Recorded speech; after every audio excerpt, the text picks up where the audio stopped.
Hey guys, welcome back to the channel. I have a video today from the London Machine, and it is the alleys that survived the Great Fire of London. Of course, the Great Fire was in 1666, and it destroyed most of the city, as you guys know. Uh, but we're going to take a look at some of the, I guess, the alleyways and stuff that did survive and hopefully what they look like today. I would imagine so. I will link this video in the description as always. So don't forget to jump over to their page, The London Machine, and check them out. Give them a subscribe and a like. And yeah, let's go ahead and do it. There's a building in London that history has, so far, failed to destroy. 41 to 42 Cloth Fair, Smithfield, built at the turn of the 17th century when Shakespeare was still writing plays. Behind its later Georgian facade hides a timber frame from around 1600. 4 stories rise to a tiled roof with a distinctive gable, and if you look up at the first and second floors, you'll see something. This is beautiful. Did we look at this house once before? I think we might have because we did a video of like the oldest house in London, and I think it was this one. It was gorgeous. It is gorgeous. Remarkable. Pairs of 2-story timber bay windows, their lead-framed glass etched with the signatures of some of the house's notable guests. Winston Churchill and Queen Elizabeth, the Queen Mother, said to be among them. The building sits in a narrow street that curves around the church of St. Bartholomew the Great, one of London's oldest parish churches. Standing in the street, you can get a feel for what saved these houses. Because on the night of September 1st, 1666, just under a mile away from this spot, a young baker's apprentice named Thomas Dagger woke up choking. Smoke was pouring under his bedroom door. Downstairs, in the bakehouse of Thomas Farriner on Pudding Lane, something had gone catastrophically wrong. Within 4 days, 4/5 of the area of the City of London would be ash. 13,000 houses, 87 churches, St. Paul's Cathedral. Could you imagine being responsible for that? Did anything happen to him? Like, I mean, obviously, I think it was an accident, but he destroyed like the entire city, pretty much. Jeez. Itself, its lead roof melting and pouring down the streets like a river. And yet, this ordinary house survived. Not because anyone saved it, but because the fire stopped, seemingly arbitrarily, about 200 metres away from Cloth Fair at a spot called Pye Corner, marked today by a chubby golden statue of a boy known as the Golden Boy of Pye Corner. This video is about those survivals, arbitrary or otherwise, about the streets and lanes that escaped the fire through a combination of wind, gunpowder, and bureaucratic paralysis, and about how this city preserved the past not through grand design, but through sheer inconvenience. Thomas Farriner wasn't just any baker. He held the lucrative contract to supply ship's biscuits to the Royal Navy, hardtack that could survive months at sea without rotting. His bakehouse sat on Pudding Lane, at the spot marked by a small plaque in the now widened road. The street gets its name from the butchers' houses that once stood there, and being the route used to transport offal to the Thames. Pudding is a medieval English word meaning entrails. The household that night consisted of Farriner himself, about 50 years old and recently widowed, his adult son Thomas Jr., his daughter Hannah, Thomas Dagger, and a maid whose name we'll probably never know. Farriner insisted later that he'd checked the ovens himself that night. Everything had been properly dampened down. No embers, no danger. He was wrong. Sometime around 1 in the morning, Dagger woke to what was later described as the choke of the smoke. Fire had started somewhere in the bakehouse. He alerted the household. They climbed to an upper window. Farriner, his son, and Dagger escaped by crawling along a gutter to a neighbouring building. Hannah followed, badly burned. The maid, terrified of the height, refused to jump. She likely became the first victim of the Great Fire of London as the house collapsed around her. At this Oh. point, had anyone acted decisively, London might have been saved. The standard firefighting technique of the era involved Oh creating man. fire breaks, pulling Heights or down houses die by adjacent to the fire. I blaze think so I'd the flames get had out nothing to there. feed on. But the occupants protested, and destroying private property without the owner's consent would require authorization from the Lord Mayor himself. The Lord Mayor, Sir Thomas Bloodworth, a wine and timber merchant known more for socializing than any leadership abilities, was roused from his bed around 3 a.m. He arrived on the scene to survey the fire. Most properties in London at the time were rented, and the owners of the shops and houses on Pudding Lane could have been anywhere. Without their permission, Bloodworth dared not order the building's destruction. What? According to Samuel Pepys, who chronicled the disaster in his diary, Bloodworth dismissed it completely. He refused to authorize demolitions and went home to bed. It was a catastrophic misjudgment. By the time he recognized the danger, it was far too late. What an idiot. No fire breaks were created, and the easterly wind, the same wind that had been blowing for weeks through a hot, dry summer, began to do its work. Fires were common throughout London's medieval history, although none had caused such far-reaching devastation since the early 13th century. There was no fire brigade, but a well-established convention that members of the public, armed with buckets, would spring into action when the church bells sounded. Some parishes owned fire engines, but these were primitive, heavy machines that required dozens of men just to move through London's streets. Those that managed to reach Pudding Lane proved almost useless against an inferno of this scale.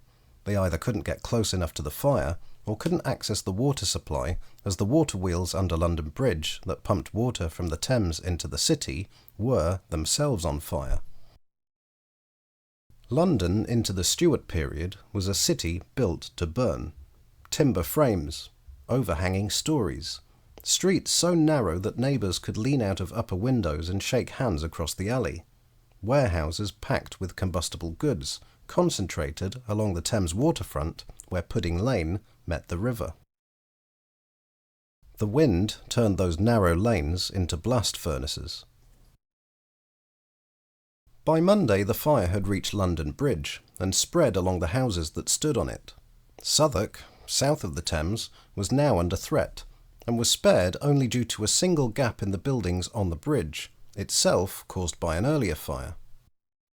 By Monday evening it was consuming Cheapside, the commercial heart of the city. On Tuesday it reached St. Paul's Cathedral.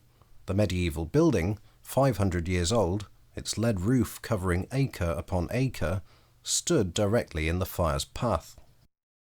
It didn't stand for long. The Wow. lead melted at around 327 degrees Celsius. Witnesses described it pouring down the streets in molten rivers, causing the pavements to glow red. The cathedral Wow. stone walls cracked and exploded in the heat. The wooden interior Could you imagine like being around at that time and just like seeing it engulf your city and like probably come towards your house and there's nothing you can do but just like wait to let it engulf it.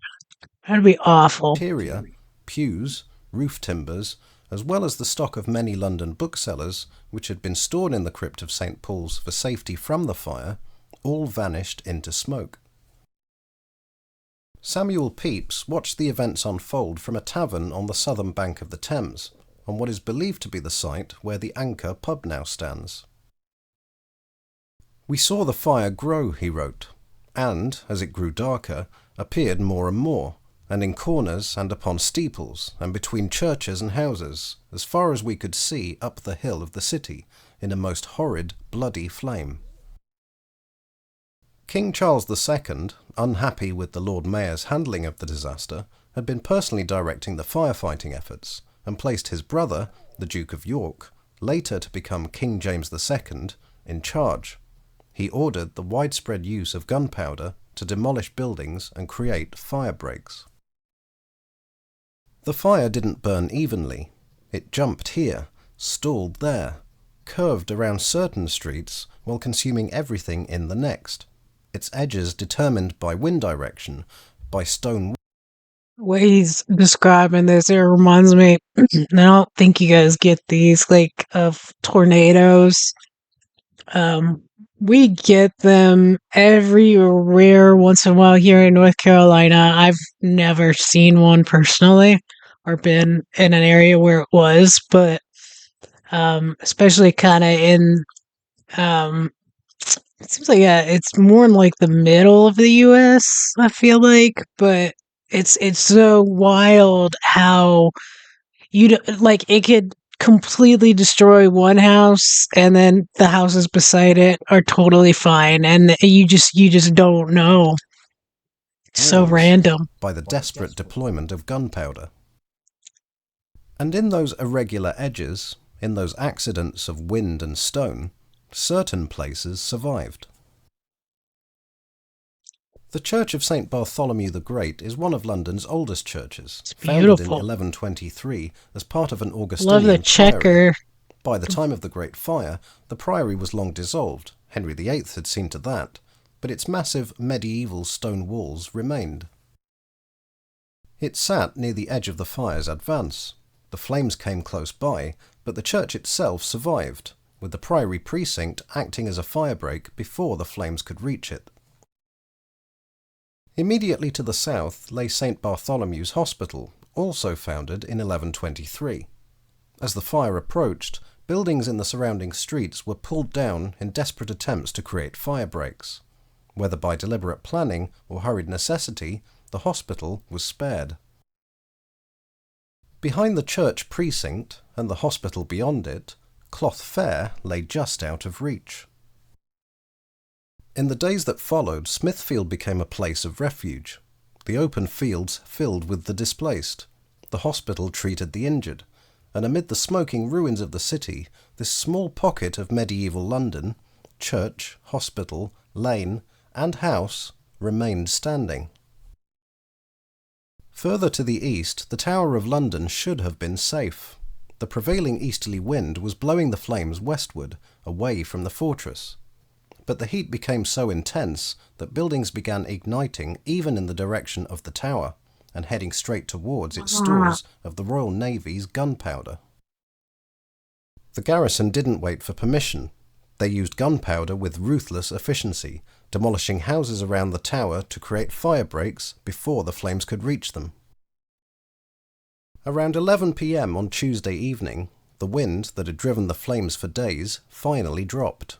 Deprived of its momentum, the fire began to exhaust itself.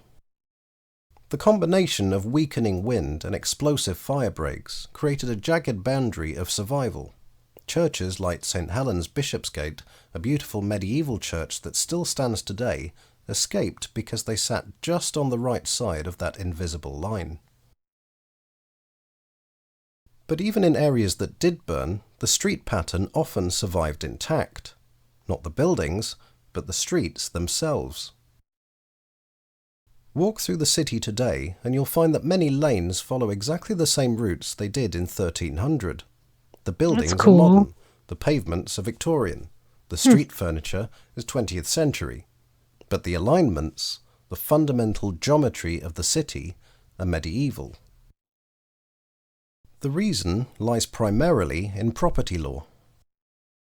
Every inch of the city belonged to someone. Every boundary was recorded. Every landlord had rights. And when the flames died and the smoke cleared, those landlords weren't about to surrender their property to some grand urban redesign, no matter how rational it might seem. In the weeks after the fire, London's greatest minds proposed magnificent visions for a new city. Christopher Wren, who would take charge of rebuilding London's churches, was at this point more an enthusiastic amateur than the renowned architect we know today. He drew up plans for a grid of wide boulevards radiating from piazzas, the grandeur of Rome reborn on the Thames. John Evelyn, the diarist and garden designer, proposed a similar scheme: straight streets, orderly blocks, rational proportions, a Renaissance city rising from medieval ashes. Others submitted a number of other designs. Richard Newcourt proposed a street layout of rectangular blocks.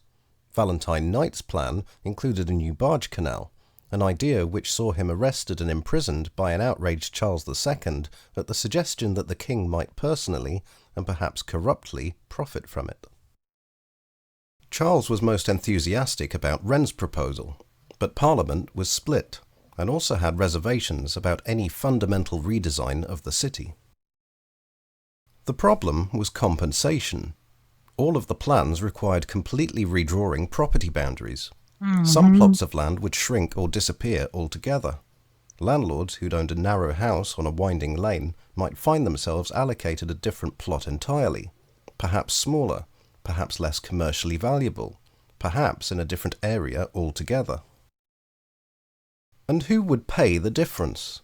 The Second Anglo-Dutch War had drained the treasury. The City of London itself was already in debt. Parliament passed Rebuilding Acts in 1667 and 1670, establishing minimum standards like brick or stone construction. Brick and stone wasn't a new requirement. It was mandated in several proclamations by James I as early as 1605, partly because the timber was badly needed to build ships for the navy. Other provisions included a ban on overhanging stories that allowed flames to jump across alleys and lanes to other buildings, and a requirement for party walls between buildings that limited the spread of fire between neighbouring properties. Around 150 important streets were to be widened, and no buildings were to be constructed within 40 feet of the Thames. But the Acts also explicitly protected the property boundaries of landowners. But the rights of tenants, who made up the majority of Londoners, were more complicated. It was common for leases of the time to place the onus for maintenance and good repair on the tenants, not the landlords. The upshot of Wow. this was that tenants were now contractually responsible for rebuilding their houses at their own expense. Some What? unscrupulous landlords took advantage of this, evicting tenants just months after they had rebuilt their homes in order to put them on the market at a higher rental price. Wow. Fire courts were set up in order to settle disputes between such landlords and tenants, often favouring the tenants and helping to negotiate long extended leases or rent reductions if they intended to rebuild quickly. Where the tenants were unable to rebuild, the courts oversaw the termination of the leases so that landlords could release the land to new tenants who could. Where streets were to be widened, property owners were to be compensated for loss of land to accommodate them. That sucks. Like those tenants just got screwed. Like they lost everything that they had probably. And then they were put in the position of rebuilding a house that wasn't theirs and they wouldn't make any kind of profits from at any point. That's some BS, man. But wholesale changes to the street layouts of London would have required untangling the property rights of most of London's landowners, which could have taken years, and the compensation for loss of land would have been prohibitively expensive for both the Crown and City. The result was that the grand designs of Wren, Evelyn and others were abandoned. Instead, London rebuilt quickly, and rebuilt largely on its old footprint. Many of London's streets, lanes and alleys survived. Over the centuries, these lanes became entrenched. Warehouses bulged over them. Victorian offices bridged above them. What's cool is so where I'm from in West Virginia, it's a little city. Might be the largest city now, but it might still be the second to the capital. But it was a really booming city back in its day. It was big for like vaudeville acts and stuff like that. There's still a really gorgeous theater there. Um, but you'll find like these little tiny alleyways here and there throughout the city, And unfortunately, I remember being able to walk through some of them when I was a kid. When we would be downtown going to the movies or shopping, back when people actually left their house to shop. Um, we need to get back to that, by the way. But now it seems like whenever you go, because West Virginia's had such a horrible, probably the last 20 years has gotten really bad with drugs, especially like heroin and stuff like that. Um, that they have started fencing these off so you can't go back there because druggies go back there and you know use the dark, I guess, and homeless people and needles and all that awfulness. Yeah, I can understand why they started blocking them off, but it stinks that you can't like walk through these old alleyways and stuff, especially like everything's brick and it's such a beautiful little downtown. And fortunately, it's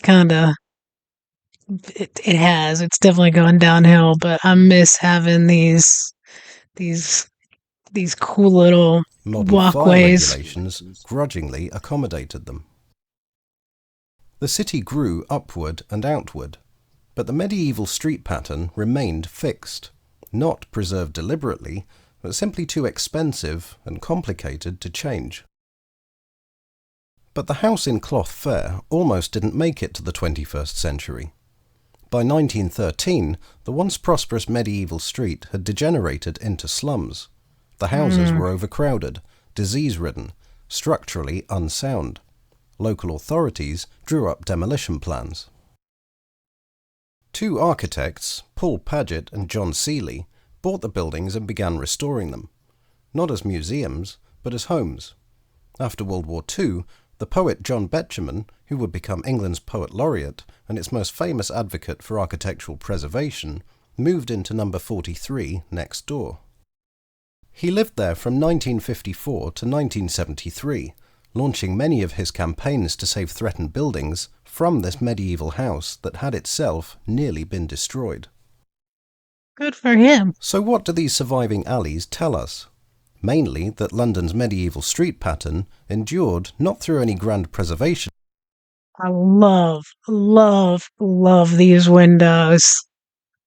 Like when I see this, it makes me think of like Christmas, like a Christmas Carol with Scrooge and stuff. Like I don't know why. I guess like I picture that they're kind of office after and the office from the movies and stuff, and I feel like it always had those cool kind of textured windows. But it absolutely would just that to me is so English city, like vintage. I just think that's super cool. Effort, but through simple economics and legal complexity. The buildings survived the Great Fire because they happened to exist in the right conditions. Stone walls here, wind direction there, fire breaks in the right places. The alley survived the reconstruction because property law made it cheaper to rebuild on the old lines than negotiate new boundaries. And they've survived every century since, even amid the rubble of the Blitz, because the same forces still applied. Property boundaries remained. Compensation still had to be negotiated. Businesses needed to reopen quickly. It was simpler to leave them alone. The real survivors of 1666 aren't the timber frames or the stone walls. They're the property lines, the medieval geometry, the narrow lanes that wind between modern offices because no one could ever quite agree on how to straighten them out. Not preserved, not protected, just never quite worth the effort. I think it's awesome that they kept that. I mean, I feel like you could still walk through now and kind of, I mean, you're literally walking on the same streets as people from shoot, 800 years ago? That's awesome. I think that's really cool. Let me know what you guys think. Do you think they should have tried to come up with the money to buy back all the property and redo it all and have straight streets and all that stuff, or do you like the way that it is? I think I haven't been obviously, but I like uh I like that it still has it preserved the history the way that it originally was. But let me know your thoughts in the comments. Thanks for watching with me, guys. That was a great video to check out. And yeah, don't forget to like, subscribe, share. Go check out Patreon. The link is in the description. And yeah, have an awesome day. Thanks, guys.